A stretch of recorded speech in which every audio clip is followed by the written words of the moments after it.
நம்முடன் சேர்ந்து அவர்களையும் சேர்ந்து மேலே எடுத்துச் செல்வது, தூக்கி செல்வது, அழைத்துச் செல்வது, எதுவாக இருந்தாலும் சரி.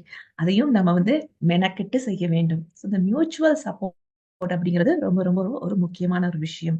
நம்மை மட்டுமே பார்க்காமல் கொஞ்சம் we put ourselves into the other person's shoes. அதுவும் முக்கியம்.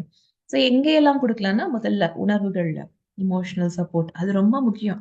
நான் நிறைய பெண்களை பார்த்தா எங்க என்ன கண்ணீர் வருதுன்னு தெரியல, ஆனா அழுதுருவாங்க.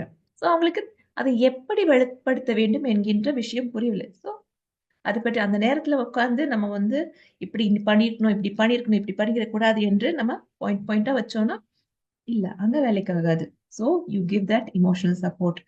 பிராக்டிக்கலா அந்த இடத்துல என்ன செய்யணும் அப்படிங்கறது ஓகே, அவங்களுக்கு ஓகே, அந்த இமோஷனல் பீரியட்ல முடிஞ்சு வெளியே வரும்பொழுது பொழுது என்னென்னலாம் செய்ய முடியும், என்னென்னலாம் செய்யலாம், அடுத்த முறை இப்படி கீழே விழாம இருக்கிறதுக்கு என்ன பிராக்டிக்கலா செய்யலாம் என்கின்ற அந்த பிராக்டிக்கல் சப்போர்ட் அது ரொம்ப முக்கியம்.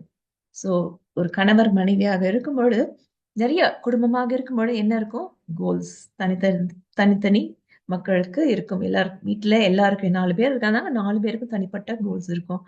அதுவே குடும்பமாக அவர்களுக்கு இன்னொரு ஷேர்ட் கோல்ஸ், வேல்யூஸ், கமிட்மெண்ட்ஸ் என்று வைத்திருப்பாரு. ஓகே, நம்ம ஒரு 5 வருஷத்துல நம்ம வேற ஒரு இடத்துக்கு செல்லும், வேற ஒரு கண்ட்ரிக்கு போவோம். சம்திங் டூர் பிளான் பண்றது, இது எல்லாமே அந்த ஷேர்ட் கோல்ஸ் வருது. அதற்காக ஒருத்தருடைய கான்ட்ரிபியூஷன் என்ன, பர்பஸ் என்ன, இது எல்லாம் நாம் அழகாக புரிந்து கொண்டு சேர்ந்து செல்வது.